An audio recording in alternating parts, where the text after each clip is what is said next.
Would you like to see a trick? I can show you a trick. If you look right here, right in space, and I reach out and grab, I come up with a coin. This is a trick using one coin. Notice, though, that I said it's a trick using one coin. It is not a coin trick. You see, the trick is that the coin helps me facilitate what you're about to see. Let me show you. See, the coin is actually what we call misdirection. It's misdirection. If you're looking at the coin, and there's one coin here, it means that you completely miss the moment when the second coin comes into play. It goes right by you. And now, of course, with two coins, we have twice the misdirection, right? 1, 2 coins here, and it's twice the misdirection. You're looking here, you can't look anywhere else, which means that you miss the moment when the third coin appears. 1, 2, 3. And now, of course, with 3 coins, your eyes are just glued right to this space right here. You follow it over here. You follow it over here, which is exactly what I need you to do, because if you're looking at the coins, it means that you miss the moment when I steal one of them away, right? And now, of course, we have 2 coins. Now, look, I will teach you a little bit about this. I will let you in on some of the secret. If I take 2 coins and I put them in my hand over here, and very openly I will show you this is what happens in secret. If I steal one of the coins away, just one, and I put it into my pocket, right, that leaves me with how many coins? 0, if you've been keeping up, right? Because as I said at the beginning, this is indeed a trick using only one coin. Hi, this is Carl Irwin, the Common Magician, and I'm going to talk to you today about an everyday carry. This is something I always have on me. I carry it everywhere I go. I've been carrying it for about 1.5 years now. This is known as a super triple coin, is one of the initial names it was given to the gaff. It's a gaffed coin. It's the creator, I think, is Johnny Wong, is who is typically credited as creating this. And you can buy super triple coins from him. They're quite expensive. You can also purchase them from other dealers as well. Gregory Wilson has a super triple coin, and I don't think I'm giving anything up. People know about this in the various reviews and ad copy that's out there for the split focus effect that he sells is a super triple coin. With a number of different applications, and it's extremely expensive buying it from there. This is a Morgan silver dollar replica super triple coin that I purchased from Amazon for under $30. Very, very inexpensive. If you were to compare the image here of the Morgan to a real Morgan, you would probably not appreciate the similarity. But I have found that doesn't much matter. Morgan silver dollars are not in normal circulation. It's not something that people run into, and it's actually close enough. What I did is I took mine and I kind of treated it. I created a patina finish on it using just a black magic marker, a permanent marker, and I just colored it in and then buffed it off, so I got that kind of antique look to it. And then I have some other replicas. These are steel replicas of Morgan silver dollars, and I carry these in my back pocket. I also carry these together with the super triple coin, so I can do some normal coin magic, but I can also do some other things that are not so ordinary with this one. And you can see that if I was holding it in the hand, and then if I had to switch out, that it really would go unnoticed, one for the other. So I always carry a good replica of a real coin so that I can ring in and out my gaff cleanly. Now, the super triple coin is a pretty simple premise.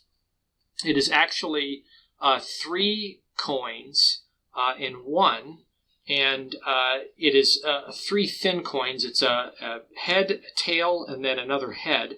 And then there is a rare earth magnet center to these, so it's really a brass coin, this type.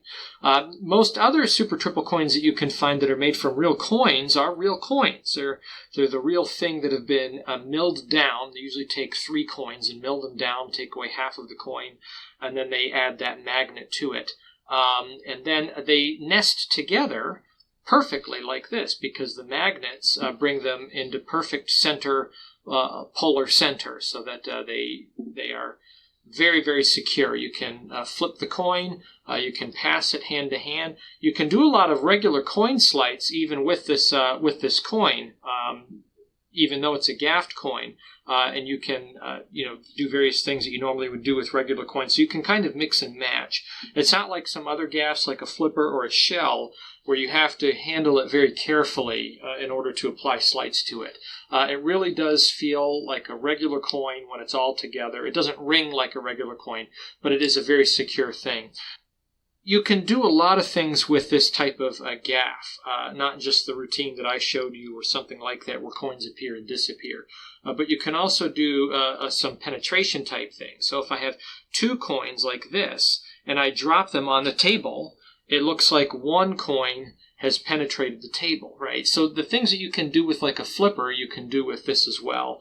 Very similar ideas. If you have more than one of these types of coins, of course, you can apply to three fly and other various types of coin tricks. So that is an everyday carry.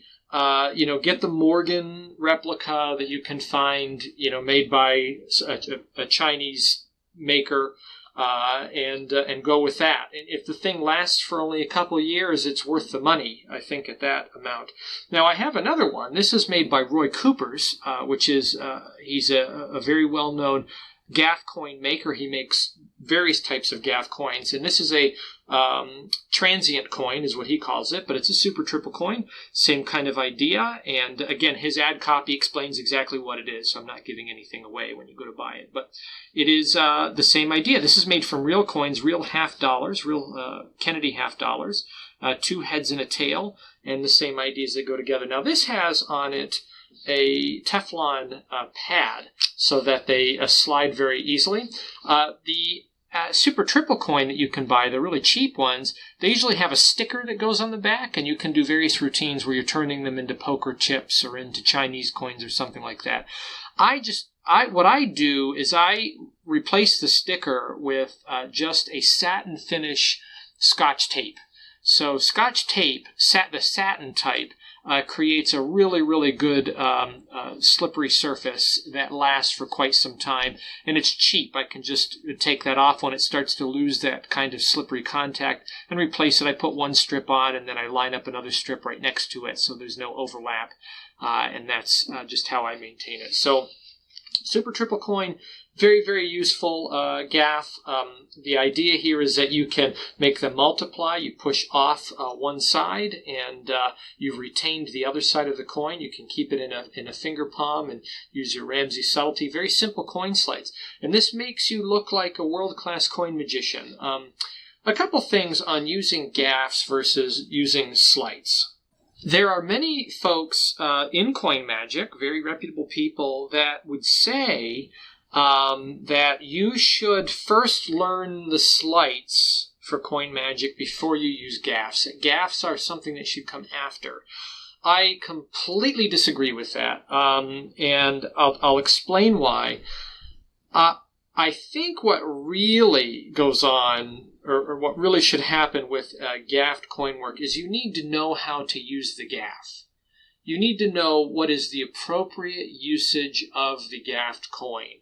You don't have to do any other kind of sleights. You really don't need to know any other kind of coin sleights. If you know how the gaff works and you handle the gaff the way it is supposed to be handled, that is all you need. There is no other logic, I think, that really requires that you need to have some kind of prerequisite coin sleights underhand before you use a gaff. Now, that being said, I don't disagree that it is highly beneficial to have a repertoire of coin sleights. I could never say that it is no good or not useful to learn coin sleights, and that learning coin sleights wouldn't help your gaffed coin work in some way.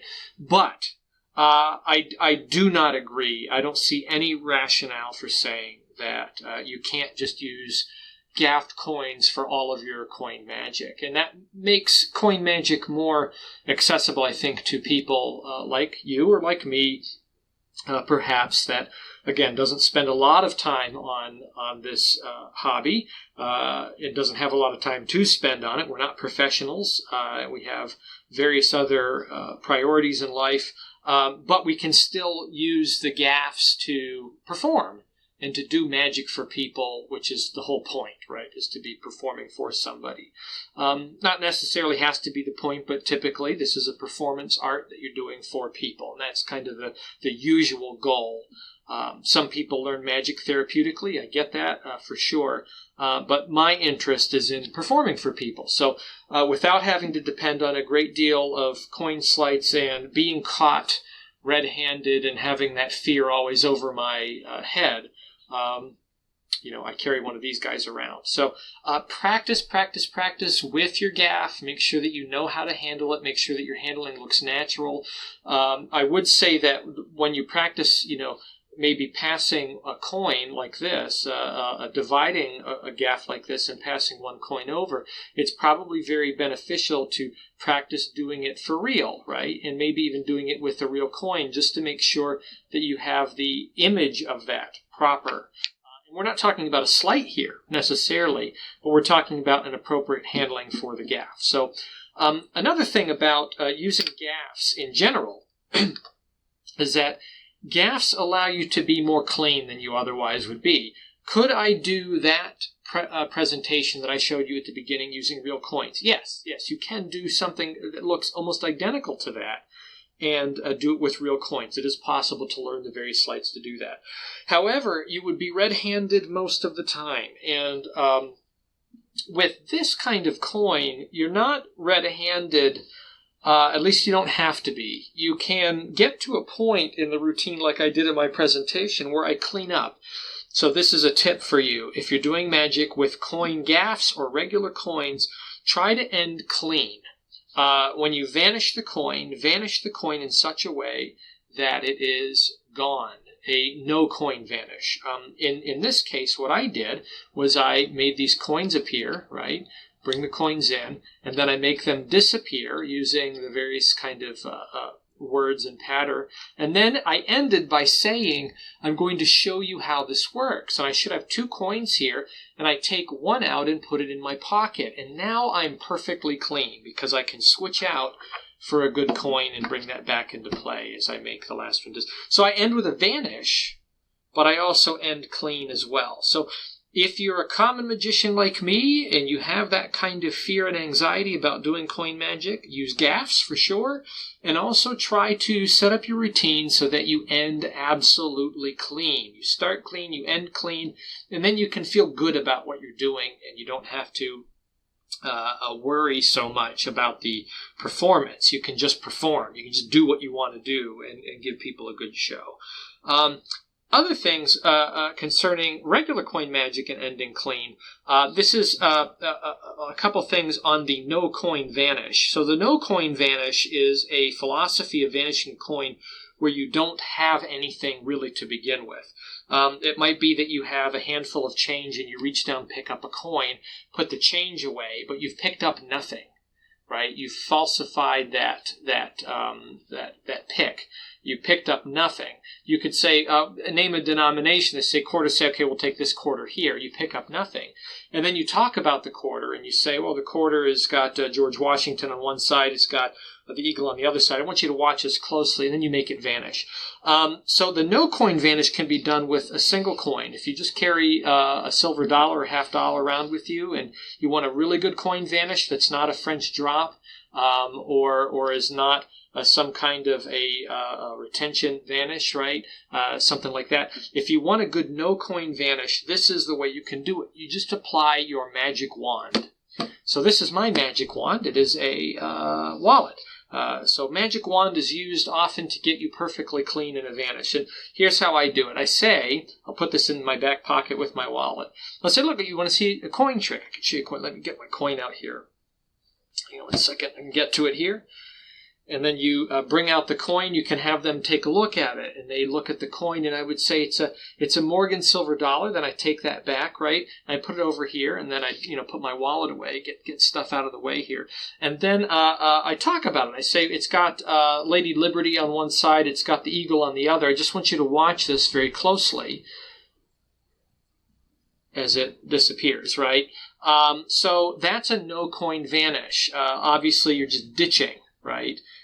the coin when you put away the wallet. The wallet serves sort of that magic wand function, that extra piece of apparatus that has no purpose there, really, in actuality, other than to help you to accomplish the effect. So take out the wallet, put the wallet down, grab the coin, show the coin, have them take a look at it, take the coin back, do a false transfer, which is just a palm, which is very easy to do, classic palm with a large coin like that. And then I cup my hand and move it like I'm holding something there. I don't close my fist. I act like I'm holding it as I quickly put away my wallet. And when I put away my wallet, I just ditch my coin, and then I come back, and then I pretend to pick it up. And I can carry this on for probably a good 20 seconds before anybody gets wise. And by then, I'm already so far ahead, I've got a clean vanish. The last thing they remember is holding that coin themselves and putting it right there.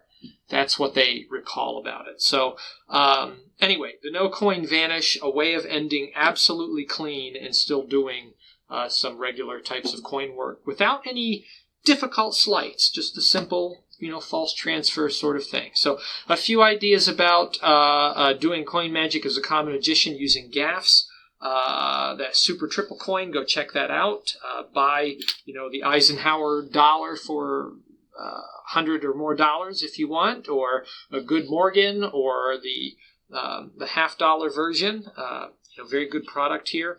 I tend to favor this one though. My cheap Morgan replica. I find that the larger the coin, the better for the STC, because it is slightly thicker, with these layers than a normal coin. And of course, with the $50, you see that. But just some ideas there. And the sky's the limit as far as routines and uses. So investigate that. Look up some writings on the Super Triple coin. And good luck with that. Happy magicking.